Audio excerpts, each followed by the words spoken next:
ont peur de la du froid dans ce lieu.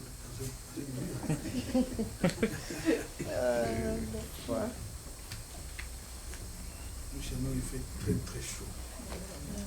En hiver, il fait froid, mais pas comme chez vous ici. C'est même bien. Et un peu de la glace. C'est quand même bon. C'est un climat qui est quand même bien. Pour remercier le Seigneur pour ce bon climat. Amen. Père Céleste, au nom de Jésus, nous te remercions. Que soit l'honneur et la gloire. Glorifie-toi dans ton Fils Jésus dans cette salle, en ce moment. Merci Seigneur pour ce que vous allez faire, ce que vous avez déjà fait depuis que nous sommes là. Nous te glorifions au Père Céleste. Nous savons que tu nous as demandé de marcher par la foi et non par la vue. Et nous savons que nous avons le pouvoir de pouvoir détruire les œuvres du diable. C'est pourquoi nous brisons tout ce qui est ténèbres dans ce quartier. Tout ce qui dérange les enfants qui habitent dans ce quartier, nous les brisons, nous les cassons.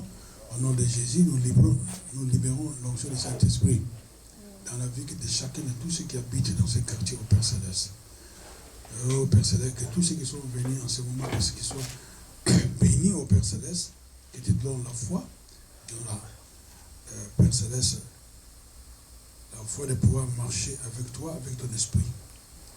Père Céleste, tout ce qui était dit contre eux, que cela vient du côté de leur papa, de leur maman, des ancêtres, toutes les malédictions, nous les cassons, nous les chassons au nom de Jésus. Au nom de Jésus.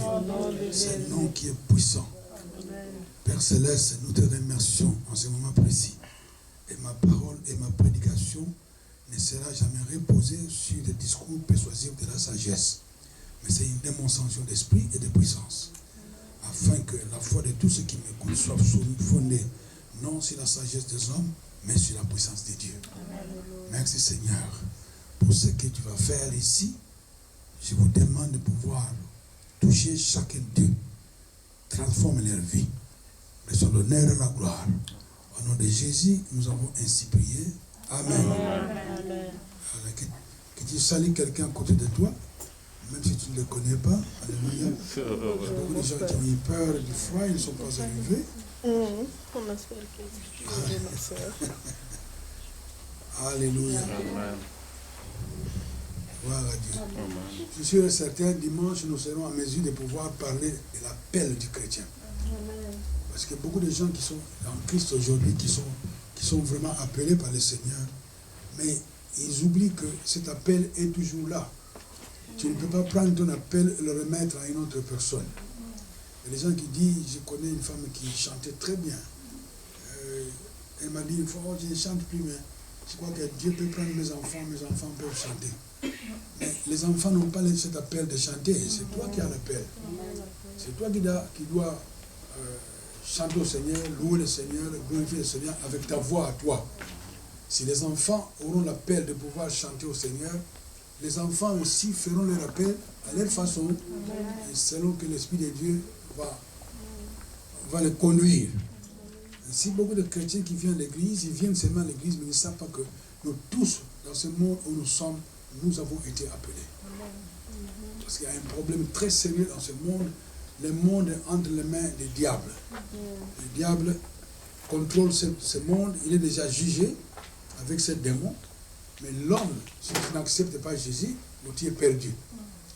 Mais pendant que tu acceptes Christ, il faut quand même essayer de connaître que le Seigneur a un plan pour toi. Amen.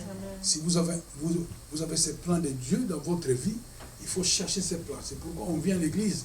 Tu viens à l'église et tu es là assis, il faut vraiment t'engager pour que tu puisses connaître pourquoi tu as été appelé. On nous insulte beaucoup. On m'a insulté partout dans le monde, que ce soit en Afrique, que ce soit chez nous aux États-Unis, même ici en Europe, quand nous venons. Il dit, tu as beaucoup étudié, tu t'es donné, tu es prédicateur, pasteur, c'est quoi ça? Mes chers amis, Dieu doit vraiment être dans votre vie le premier. Amen. Dans toutes choses que vous faites, Dieu doit être numéro 1. Voilà. Mais qu'est-ce que nous faisons? Nous trouvons que beaucoup de gens qui vivent dans ce monde, ou bien c'est sa mère qui est en premier lieu, ou c'est son père, ou bien c'est son mari, ou bien c'est sa femme, ou bien c'est le travail, ou bien c'est n'importe quoi. Alléluia. Il y en a qui prennent la drogue. On a trouvé des pasteurs qui prennent la drogue aux États-Unis qui sont morts. Et il y a le Jésus qui est là, mais pour lui, la drogue, il doit prendre un peu de drogue. Et on se demande si ces gens sont vraiment sauvés. Et il y a des gens qui croient qu'ils sont sauvés, mais ils ne sont pas sauvés. En acceptant Christ, c'est comme si tu es dans un travail, on t'engage dans ce travail, on te dit, bon, tu vas commencer à travailler lundi, tu vas commencer à travailler de 8h du matin jusqu'à 16h30. Et de lundi, on t'attend que tu viennes au travail. Donc tu t'engages. Avec Jésus, c'est la même chose. Quand tu acceptes Jésus, tu t'engages à qui? À Jésus. Donc maintenant, il faut demander à Jésus qu'est-ce qu'il faut faire. Il faut apprendre. Et pour apprendre, il faut venir à l'église. L'église, c'est l'école du Saint-Esprit. Et quand vous n'apprenez pas, vous vivez comme quand vous n'étiez même pas encore sauvé. Alors tu causes beaucoup de problèmes parce que les gens te voient, tu vas à l'église tout le temps, ils disent, mais cette femme-là, cet homme-là, il va à l'église, mais de temps en temps, on le voit de faire ça.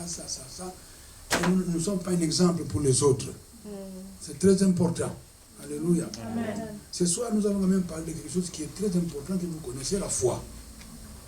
La foi, mes chers amis, est très important. C'est vraiment vital.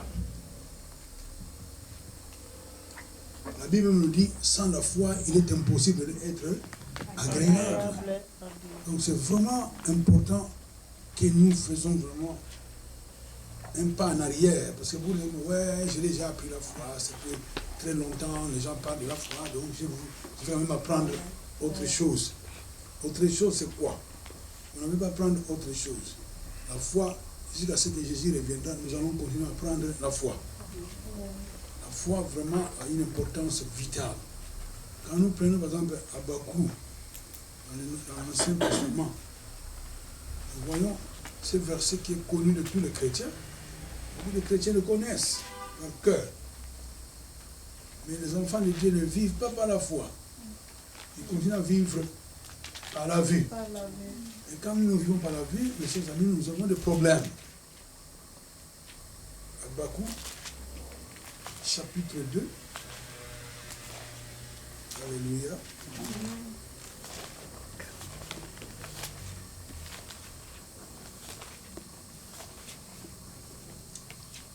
Ici, nous voyons, nous allons lire, commencer à lire au verset 1.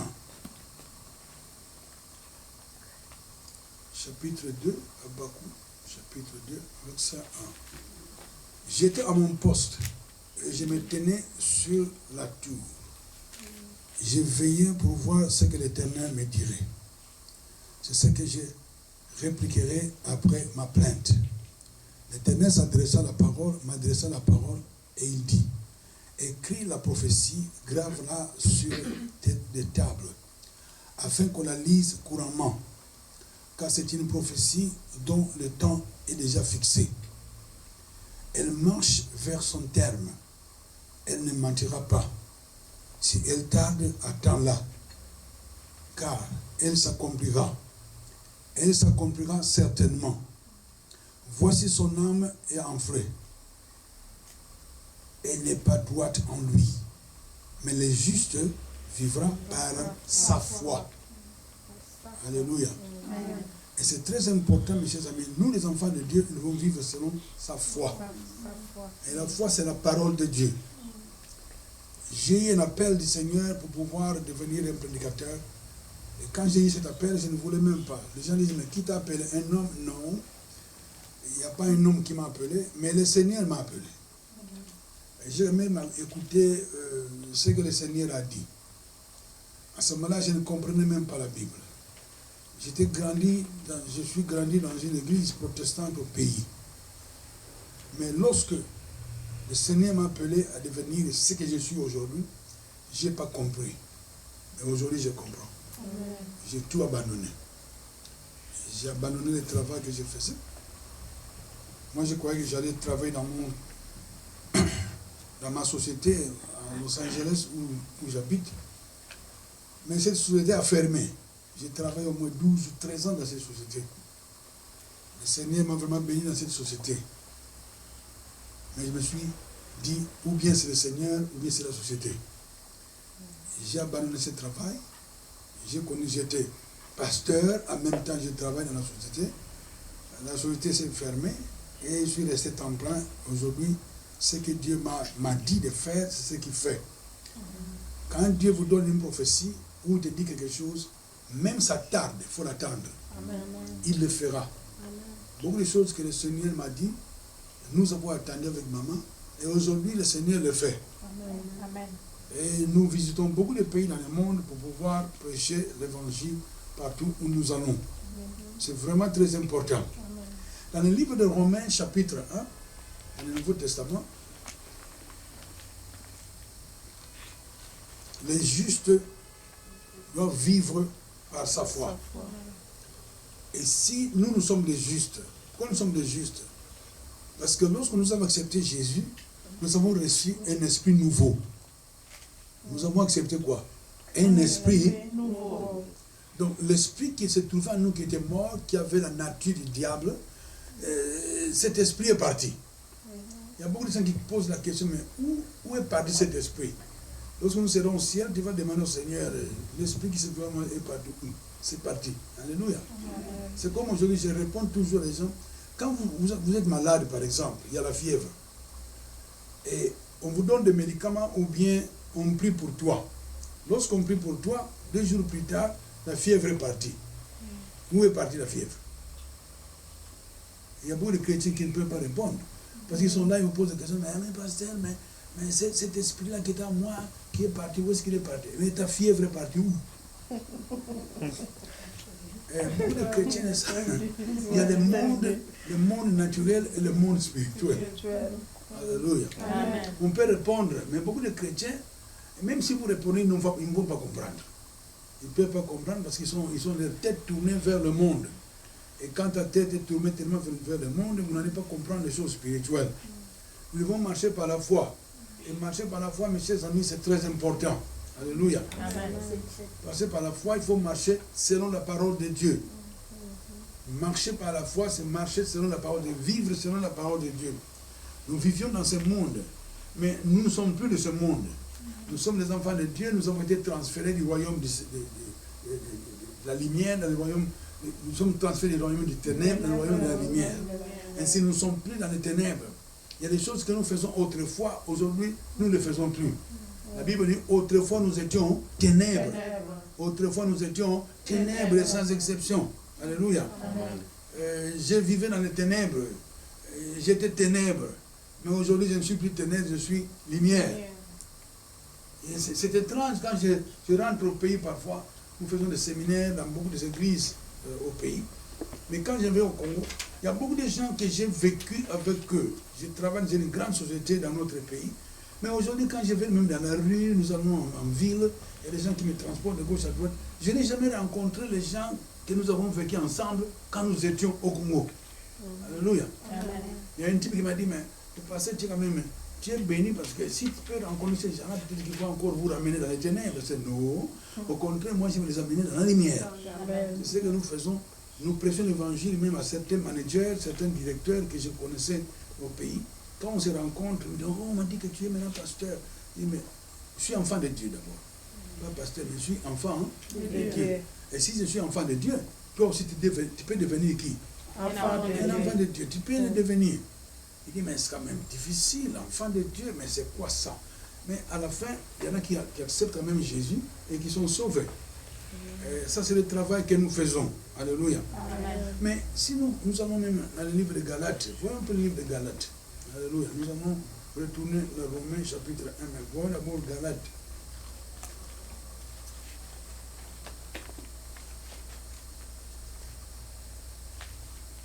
Dans le livre de Galates. Alléluia.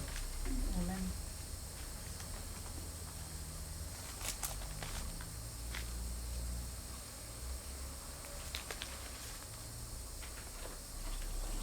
Alléluia. Amen. Jésus est Seigneur. Amen. Et si nous voyons dans Galates chapitre 3,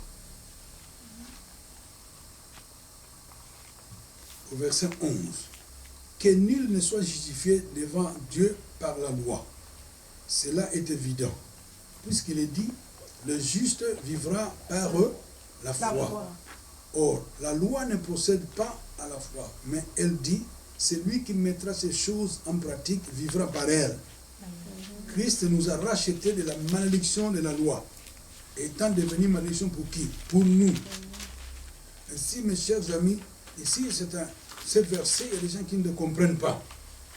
Car il est écrit, mourir quiconque est pendu au bois, afin que la bénédiction d'Abraham ait pour les païens son accomplissement en Jésus-Christ, et que nous recevions par la foi l'Esprit qui nous a été promis. Et si nous voyons, nous devons être justifiés. Et pourquoi justifiés? C'est comme si quelqu'un qui a volé, qui a commis un crime, et on te juge, tu devais être condamné pour 30 ans de prison. Mes chers amis, 30 ans de prison, c'est beaucoup. 30 ans de prison, c'est beaucoup, mes chers amis. Mais ici, nous devions être condamnés. Pourquoi? Parce que nous avons désobéi au Seigneur. Nous tous, nous sommes fautifs. Et nous avons été... Le jugement de ce monde a été déjà fait. Alléluia. Amen. Même Satan a été déjà jugé avec tous ces démons. Mais tu vois, les enfants de Dieu, nous devons retourner au Seigneur. Mais si nous n'acceptons pas Jésus, ce n'est pas possible que nous puissions retourner à Dieu. Personne ne peut se tenir devant Dieu si tu n'as pas été justifié. Nous sommes ici, nous avons été justifiés. Mais il y a des gens qui sont dans les églises qui ne sont pas encore justifiés. Ils font semblant d'être justifiés, mais ils ne sont pas justifiés. Parce qu'ils ont adhéré dans une église, parce que c'est maman qui les a menés, c'est un ami, peut-être c'est son mari, c'est sa femme, ce sont des amis. Mais mes chers amis, dans cette vie où nous vivons, il faut faire en sorte que tu puisses vraiment accepter Christ personnellement. Tu dois connaître Christ, pas quelqu'un qui doit connaître Christ pour toi. Oh, mon mari prie beaucoup. C'est comme j'ai rencontré un homme chez nous. Je lui dis, mon frère, toi, tu as un appel dans votre vie, mais tu ne fais rien. Et il m'a donné beaucoup de réponses. Après, je suis arrivé au point, je suis allé dans sa vie, cet homme, c'est un ambassadeur. J'ai dit, mais ce n'est pas parce que tu es un ambassadeur. Quand il sera devant le Seigneur, tu ne dis pas, oh, j'étais ambassadeur, je n'avais pas de moyens, je n'avais pas de temps. Non. Tu vas répondre à Jésus ou à Dieu. Si tu es païen, tu vas répondre à Dieu. Si tu es vraiment, tu as accepté Christ, tu seras devant le jugement de Christ. Et toi, tu seras dans quel jugement? Il me regarde, il dit, mais ce que tu dis est vrai. Mais tu vois, bon, moi je ne prie pas beaucoup, mais mon épouse prie beaucoup, hein? Il prie pour moi. Je dis non, ce n'est pas ta femme qui doit prier pour toi. C'est bon qu'il prie pour toi, mais toi tu dois prier pour toi-même. C'est très important. Il faut apprendre à prier toi-même. Si nous, enfants, nous devons être justifiés. Ainsi, en acceptant Jésus, Dieu a effacé carrément tout ce que tu avais fait dans la vie, tout ce qui t'a fait du mal dans votre vie, depuis ton enfance jusqu'à aujourd'hui. Si tu avais accepté Jésus, Dieu les a carrément effacés. Tu n'es plus pécheur. Alléluia. Amen. Mais tu dois apprendre à vivre la nouvelle vie. Tu dois apprendre à vivre quelle vie? La nouvelle, parce que tu as été justifié. Ton nom est écrit dans le livre de vie. Il y a des gens, leur nom n'est pas encore écrit dans le livre de vie. Je rencontre beaucoup de gens dans le monde, mais moi j'ai une église, mais j'ai des problèmes, mais tu as des problèmes pourquoi? Est-ce que tu as vraiment été appelé? Oh oui, j'ai été appelé. Comment tu as été appelé? Quand il me dit comment il a été appelé, je dis non, tu n'as pas été appelé. Alléluia. Ce n'est pas tout le monde qui sont appelés à devenir pasteur ou prophète ou évangéliste. Nous tous, nous pouvons évangéliser. Mais c'est 5 dons de ministère, mes chers amis. Il y a des gens qui ont été appelés. Tu es évangéliste. Tu es prophète. Tu es un apôtre. Tu es un docteur. Dieu t'a appelé. Alléluia. Il ne faut pas faire semblant que, oh, moi je suis évangéliste. Oui, nous tous, nous pouvons évangéliser. Amen. Mais nous tous, nous n'avons pas été appelés à devenir évangélistes. Quand tu as cet appel-là, tu sais que moi je suis appelé. Je démontre ça avec des exemples qui sont très banals. Si tu demandes à une fille, tu dis, est-ce que toi tu es une fille? Oui. Comment tu sais que tu es une fille? Pasteur, tu sais que tu es une femme. Alléluia. Amen. Un homme, je sais, mais est-ce que toi tu es un homme? Oui, je suis un homme. Comment tu sais que tu es un homme? Alléluia. Et il y a des gens qui disent, mais parce que ça, c'est des questions qui sont banales. Ce n'est pas banal. Parce que tu viens à moi et me dis, oh, moi je suis docteur. J'enseigne la parole. Comment tu sais que tu es docteur? Qui t'a nommé docteur? Si Jésus ne t'a pas nommé docteur, tu n'es pas docteur. Amen. Retourne dans l'église, continue à travailler dans l'église. Et si le Seigneur t'a appelé à devenir docteur un jour, tu seras docteur. Amen. Il ne faut pas essayer de... Beaucoup de gens qui se rencontrent partout où nous allons dans le monde, que ce soit en Asie, aux États-Unis, en Afrique, partout. Vous les regardez, mais comment tu sais que tu as été appelé? Ils me demandent, ouais, mais j'ai quand même appelé, je sais dans mon cœur. Dans ton cœur, quel cœur? Alléluia. Amen. Il faut être sûr que tu as été appelé. Et puis quand quelqu'un est appelé au Seigneur, il y a des fois le Seigneur t'appelle horriblement. Dieu parle. Alléluia. Amen. Dieu nous parle, mes chers amis. Aujourd'hui, il y a des jeunes filles qui me disent, mais pasteur, mais est-ce que vous voyez que Dieu peut m'appeler aussi à travailler dans une église? Mais oui, Dieu est capable d'appeler n'importe qui à faire son travail. Amen. Mais il faut faire en sorte que tu puisses vraiment t'engager. Beaucoup des enfants de Dieu ne s'engagent pas au Seigneur. Ils viennent seulement à l'église comme spectateurs. Un enfant de Dieu n'est pas un spectateur. Amen. Un enfant de Dieu, quand il vient à l'église, tu es là, tu dois participer à l'église. Alléluia. Amen. C'est comme ça que nous prêchons l'évangile. Il y a des gens qui disent, mais pasteur, mais tu vois, tu ne connais pas la vie de Bruxelles. Ouais. La vie de Bruxelles. Je ne même pas connaître la vie de Bruxelles. Mais il faut aller dans le monde. J'étais en Corée. Corée du Nord. Non, Corée du Sud. J'ai fait 15 jours là-bas. Dans l'église, je suis arrivé au moment le matin, j'arrive dans le bureau du pasteur, le pasteur coréen, parlait anglais. Et on commençait à bavarder. Allez, je les regarde dans les yeux.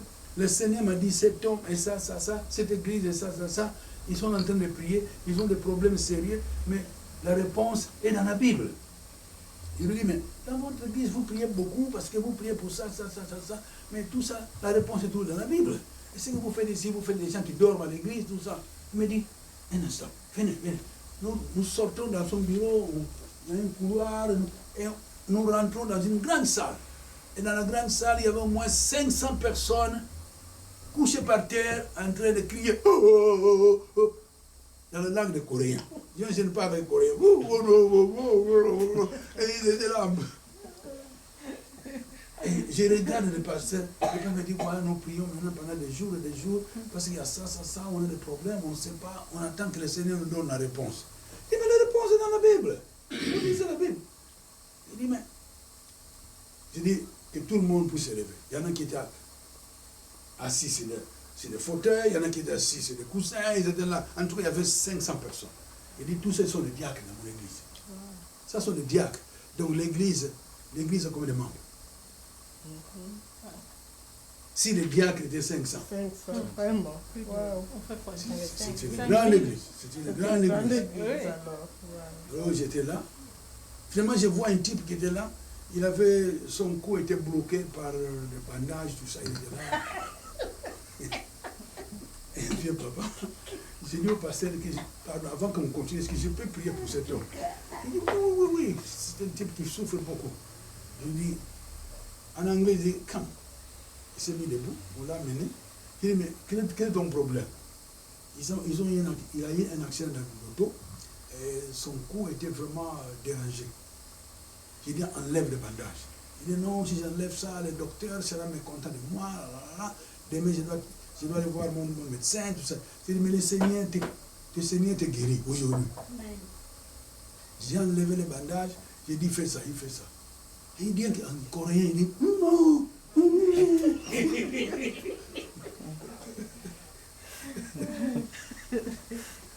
Et j'avais commis une erreur parce que quand ce type a été guéri, c'est toute l'église, tous les diacres qui sont venus, ils sont venus un à un, ils ont fait vraiment un queue. Et il fallait prier pour ces gens-là. On a arrêté ce qu'on parlait. On a prié ces gens depuis 10 h du matin jusqu'à 14 h. On a prié pour chacun d'eux. Il y en a qui fallait prier leurs doigts, il y en a qui faut prier leurs pieds, il y en a qui fallait prier leurs oreilles. Et les Coréens sont quand même, ils aiment bien le Seigneur. Alléluia. Amen. Mais tous ces vieux-là, pour eux, ils veulent que... Je me suis malade, mais... Donc il dit, qu'est-ce qu'il dit? Impose-lui les mains seulement. Si nous devons marcher par la foi, amen, non par la vue. Amen. Parce que quand nous marchons par la foi, marcher par la foi, c'est marcher par la parole de Dieu. Nous devons marcher par la parole de Dieu. Si nous marchons par la parole de Dieu, nous avons un problème sérieux.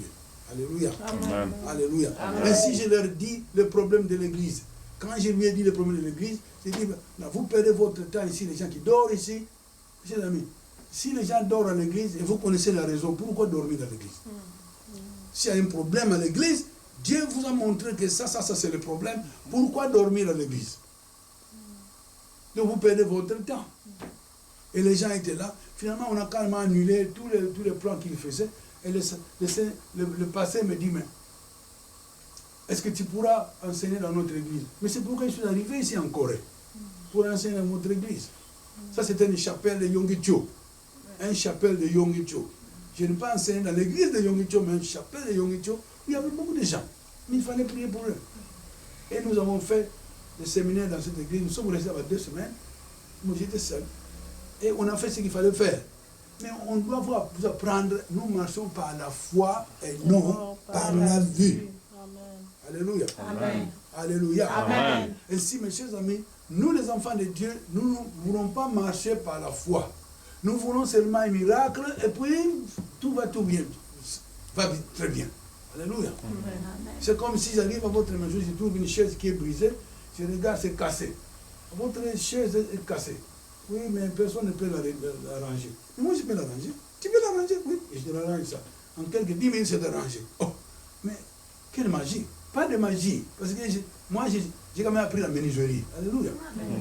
Quand je grandissais dans notre pays, il y avait un menuisier à côté de nous, à la maison où nous habitions. Et pendant les vacances, on allait aider ces menuisiers. Il nous a appris à faire des chaises, à faire beaucoup de choses. Je ne suis pas menuisier, mais j'ai pu quand même arranger une chaise. Amen. Alléluia. Amen. C'est comme toi, une femme qui vient, maman va voir son ami à côté, il arrive là-bas, il trouve la nourriture qu'il préparait, il dit, mais votre nourriture, ça ne marche pas. Qu'est-ce qui manque? Oh, les enfants doivent quand même manger. Même ça ne marche pas bien, mais ça va. Il dit, non, cette nourriture n'est pas bonne. Alléluia. Est-ce que vous avez ça, vous avez ça? Non, je n'ai pas ça. Maman dit, attendez.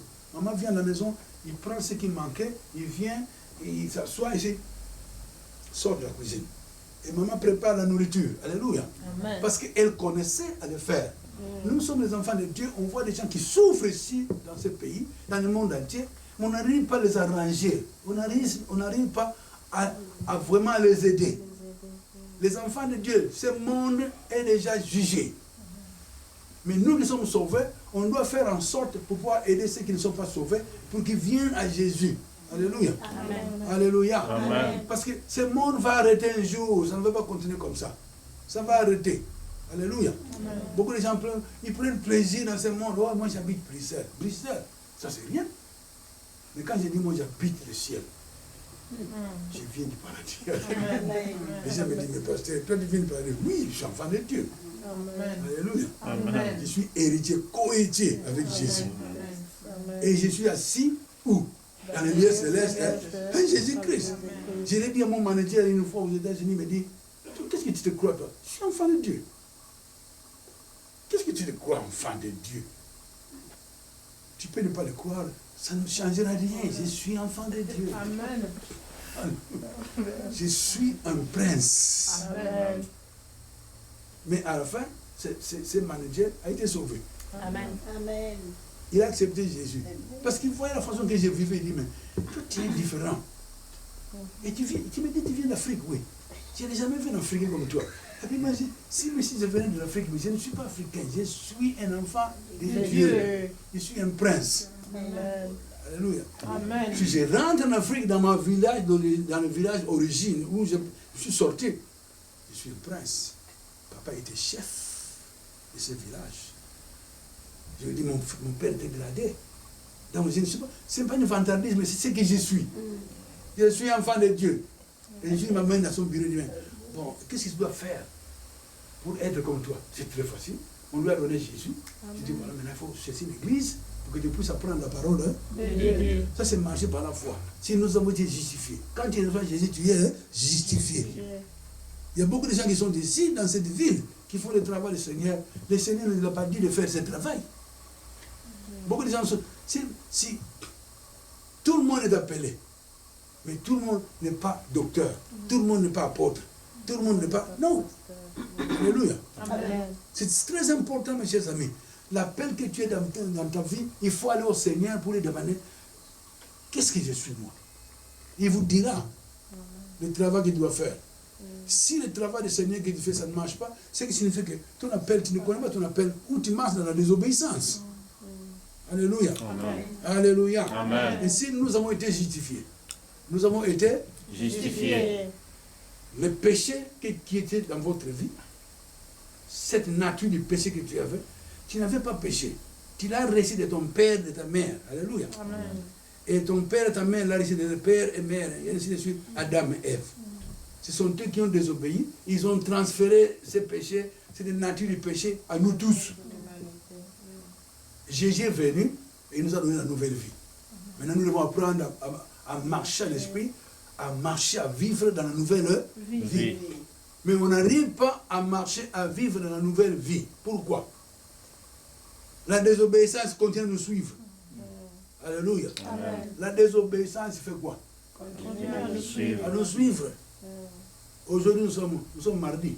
Oui. Si je vous dis la semaine passée, 7 jours. Pendant ces 7 jours, est-ce que quelqu'un est resté sans péché pendant les 7 jours? Non. Si tu es resté sans péché pendant 7 jours, lève ta main. Non. Alléluia. Mais le péché, c'est le problème de l'homme sur la terre. Alléluia. Le péché doit se taire. Le péché ne peut pas rester dans votre vie. Alléluia. Amen. Et si nous voyons aussi la foi, c'est marcher selon la parole de Dieu. C'est vivre dans la vie. C'est la vie nouvelle. Alléluia. La Bible nous dit, toute personne en Christ est une nouvelle créature. Une nouvelle créature. Donc, une nouvelle créature, c'est que tu dois maintenant apprendre à vivre une nouvelle vie. La vie ancienne doit faire quoi? Doit disparaître. Doit disparaître. Alléluia. Amen. Alléluia. Amen. Quand je suis arrivé au Congo en 1990, pour la première fois, j'arrive au Congo, c'était la nuit. Quand je suis arrivé, je suis allé chez le pasteur, on m'a préparé une chambre chez le pasteur, et j'étais là, et j'ai déposé mes bagages, je me suis endormi un peu, c'était c'était le soir. Finalement, je me suis dit, bon, je vais voir ma grande soeur. Ma grande soeur m'a quand même élevé, une grande soeur qui a vécu avec ma mère, je me suis dit, je dois quand même aller la voir. Il faisait déjà 20h30, presque 21h. Aller visiter quelqu'un à 21h dans notre ville, c'est un peu, les gens, c'est quand même difficile. Alléluia. À moins qu'ils soient vraiment être membre de famille. J'arrive là-bas, je toque à la porte. Et j'attends ma grande soeur, je ne l'ai pas vue pendant très longtemps. C'est moi, je suis aux États-Unis. Il y a 40 ans que je suis aux États-Unis. Et je toque à la porte, et j'entends la voix de la grande soeur. Qui est à la porte? Je n'ai pas répondu. Qui est à la porte? Et je vois la grande soeur qui se fâche ici. Qui est-il, toi? Et il commence à crier très fort. Finalement, il ouvre la porte. Quand il m'a vu, elle est tombée. Elle est tombée. Elle est tombée. Et je l'élève. C'est quoi? C'est vraiment toi? Oh, mon frère. Oh, il commence à pleurer. J'étais dans le pays pour quelques, 3 semaines. Une mission vraiment importante. Mais je suis allé voir tous les membres de famille à Kinshasa et chacun qui venait à moi accepter Jésus. J'ai prié pour eux. Il y a même mon cousin qui m'a vu. J'ai prié pour mon cousin. Mais toute la famille, mais cet homme a changé. Comment ils ont vu que j'ai changé? Est-ce que la couleur de mon visage a changé? Non. Est-ce que mon nez avait changé? Non. Alléluia. Amen. Si toute personne en Christ est une nouvelle créature. Donc les gens doivent voir comment tu vis a changé. Si aujourd'hui tu rentres dans ton pays d'origine, les gens doivent même voir la différence quand tu as quitté et quand tu es revenu. Ce n'est pas les habits, ce n'est pas les maquillages, ce n'est pas... Non. Ce n'est pas l'argent que tu amènes là-bas, mais il doit quand même voir une différence. Que tu es devenu un enfant de Dieu. Je disais, moi, je suis une nouvelle créature. Et mon cousin il m'a vu, vraiment tu es une nouvelle créature, tu as changé. Alléluia. Amen. Donc, lorsque vous marchez par la foi, ta vie doit changer. Amen. Si ta vie ne change pas, non. Ou bien tu n'as pas été sauvé. Il y a des gens qui disent, mais peut-être que tu es sauvé à moitié. Non, il n'y a pas de salut moitié. Ou bien tu es un enfant de Dieu ou tu ne l'es pas. Alléluia. C'est vraiment très important. Alléluia. Amen. Dans le livre de... Voyons un peu Matthieu. Je sais pas si vous connaissez Matthieu. Alléluia. Matthieu. Dans le livre de Matthieu. Alléluia.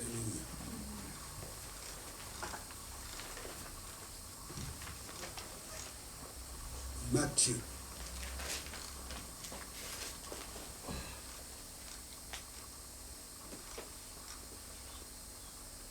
Nous marchons par la foi. Alléluia. Amen. Nous vivons par la foi. Vivre par la foi, c'est vivre selon les Écritures. Ici, nous voyons dans Matthieu 18. Matthieu 18, 18. C'est Jésus qui parle ici. Alléluia. Dans nos Bibles, en anglais chez nous, les paroles de Jésus sont en rouge. Alléluia. Donc tu n'as même pas demandé qui a parlé ici, qui a dit ceci. Mais les Bibles en français, bon, il faut maintenant deviner qui parle. Alléluia. Mais ici, nous savons que c'est Jésus qui parle. Je vous le dis en vérité. Je vous le dis en vérité. Tout ce que vous lierez sur la terre sera lié dans le ciel. Tout ce que vous lierez sur la terre sera délié dans le ciel. Verset 19. Je vous dis encore que si deux d'entre vous s'accordent sur la terre. Est-ce que nous sommes sur la terre? Amen. Oui. Et la Bible dit que si deux s'accordent. Donc en tant qu'un enfant, il y a certaines choses que nous demandons au Seigneur. Il y a des fois on ne reçoit pas parce qu'on ne s'accorde pas. Si tu as une foi qui est très grande, tu peux toi-même demander au Seigneur, il te le donne. Mais ici il dit, si deux s'accordent, Jésus dit, si deux d'entre vous s'accordent sur la terre et demandez une chose quelconque, et leur sera accordée par mon Père. Vous ne demandez rien à Jésus. Alléluia. Il y a seulement un endroit où Jésus a dit, tout ce que vous demanderez à moi, je le ferai. Alléluia. Amen. Mais il dit, ici on ne demande pas quelque chose que Jésus doit faire. Alléluia. Amen. Il dit, si deux d'entre vous s'accordent sur la terre pour demander une chose, demandez quoi? Une chose quelconque. Et leur sera accordée par mon Père qui est dans les cieux. Car là où deux ou trois sont assemblés en mon nom, je suis au milieu d'eux. Donc nous voyons ici, il est très important pour que les chrétiens, des fois, c'est une chose que vous demandez, c'est pour que vous, les gens ne reçoivent pas quand ils demandent. Parce que c'est une chose, si vous demandez quelque chose au Seigneur, si Dieu s'accorde et demande n'importe quoi au Seigneur, qu'est-ce que le Seigneur va faire? Il va le donner. S'il doit l'accorder. Alléluia. Amen. Alléluia. Amen. Ainsi, ça c'est la foi. Marcher par la foi, il faut marcher selon le principe biblique. Il faut marcher, il faut vivre selon les principes bibliques. Beaucoup de chrétiens, ils vivent cette vie, ils ne vivent pas selon les principes bibliques. Ça, c'est les principes bibliques. Alléluia. Ça, ce n'est pas le Coran. Alléluia. Ça, c'est la parole de Dieu. C'est le Saint-Esprit qui a inspiré. Il a inspiré à Matthieu qui a écrit ceci. Alléluia. L'inspiration de Dieu lui-même. Ainsi, nous les enfants de Dieu, nous sommes là, nous causons un problème sérieux dans le monde parce que le monde est troublé, le monde est dans la misère, le monde... Vous restez ici à Bruxelles, il y a des gens qui sont venus à Bruxelles qui ne sont jamais sortis de la Belgique. Alléluia. Amen. Moi j'habite aux États-Unis, mais je voyage beaucoup. Quand je suis arrivé en Tanzanie, moi j'avais toujours l'idée qu'en Tanzanie, ils sont différents de nous, au Congo, vraiment la Tanzanie, Dar es Salaam. Je crois que Tanzanie, là-bas c'est plus que l'Afrique, ils sont comme les Européens. Mais je suis arrivé en Tanzanie, à Dar es Salaam, c'est comme je suis allé en Ngwara au Congo. Alléluia. En Tanzanie, j'étais là, je vois les gens qui... Et puis, les musulmans et les chrétiens, ils se côtoient. Ce n'est pas comme dans d'autres pays. Ils n'ont pas de problème de différence. Beaucoup de musulmans commencent à accepter Christ. Mais dans cette ville, je regarde, mais les gens ici, et je vois les gens qui sont comme nous. Les visages, les nez, tout ça, je dis, mais oh, Moi, je croyais que si les gens, les musulmans, mais quand je suis arrivé dans les salons, j'ai trouvé que ces gens sont même comme, ils sont très dangereux, ils ne sont pas dangereux. Ils étaient là, ils m'ont reçu, et j'étais là, je les côtoyais. Je suis allé même, une fois on venait d'un service, c'était la nuit vers 21h, je vois un petit marché. Ce petit marché, c'est comme les marchés qu'on voit à Kinshasa. Et puis, la lumière dans le marché, il n'y avait pas d'électricité. Mais les mamans avaient des lumières, avec, comme au Congo, avec des petits pots là, ils mettent un peu, comment on appelle ça? Paraffine. Chez nous, on appelle ça, ils mettent un peu de l'eau, il y a du pétrole dedans, et ça s'allume, et ça, il y a une mèche là, et vous voyez, il y a tellement de fumée. Dans le marché, je suis descendu du véhicule, je suis dit, mais nous sommes à Kinshasa ici. Et je lui ai dit, mais vous faites oui, dans tous les marchés, dans la nuit, c'est avec cette lumière. Alléluia. Il n'y a pas de différence. Donc, je peux vous dire que, mes amis, ça c'est la vie mondaine, la vie de la chair. Mais nous sommes des enfants de Dieu. Quand tu es un enfant de Dieu, la vie doit changer. Si tu ne changes pas, il y a quelque chose qui ne va pas. Si la vie d'un chrétien ne change pas, c'est qu'il n'apprend pas la parole de Dieu. Il y a un problème dans sa vie. Alléluia. Amen. Alléluia. Amen. Ça, c'est l'école du Saint-Esprit. Quand vous venez à l'école du Saint-Esprit, il faut apprendre. Amen. Vous devez apprendre la parole de Dieu. Alléluia. Moi, j'ai appris à mes enfants, ils venaient, on allait à l'église ensemble, on revenait à la maison ensemble, 2 filles et 3 garçons, on était là, et tous mes enfants chantaient dans l'église. Alléluia. Et ils étaient là. Il y a des mamans américaines qui me posent la question, mais tes enfants, qu'est-ce que tu as fait manger tes enfants? Ils sont vraiment obéissants comme ça en toi. Mais ils doivent être obéissants. Moi, j'obéissais à mon père, à ma mère quand ils étaient là. Et aussi, ils doivent obéir à moi. Pas seulement ça, la Bible me le dit. Et mes enfants, les gens, quand ils voient mes enfants, ils disent, mais tes enfants sont vraiment... C'est quoi si mes enfants pouvaient être amis de vos enfants? Eh bien, vous habitez où? Oh, trop loin. Nous habitons au centre-ville. Alléluia. Amen. Donc, les justes vivront par la foi. Lorsque nous avons accepté Jésus, Dieu nous a déclarés justes. C'est vraiment un privilège. Est-ce que ce n'est pas un privilège? Amen. Un grand privilège. Mais les enfants de Dieu, vous ne prenez pas ça pour un privilège. Je vois les enfants de Dieu, quand on dit, tu es enfant de Dieu, oui. Mais tu es là, moche, tu es, on dit, dans la misère et tout ça. Non. Non. Ce n'est pas possible. Un enfant de Dieu qui a accepté Christ, rempli du Saint-Esprit, et tu as la vie éternelle, et tu es assis dans les lieux célestes en Jésus-Christ. Tu ne dois pas voir cette mine que vous avez là. Oh, mais tu vois, la vie ici à Bruxelles, c'est difficile. What? Et tu es enfant de Dieu? Non! Non, les gens me disent, oh, mais si tu es venu en Amérique dans les années 70, tu arrives aux États-Unis. Les gens me disaient, mais c'est difficile. Moi, je ne sais pas rien quand je suis arrivé aux États-Unis.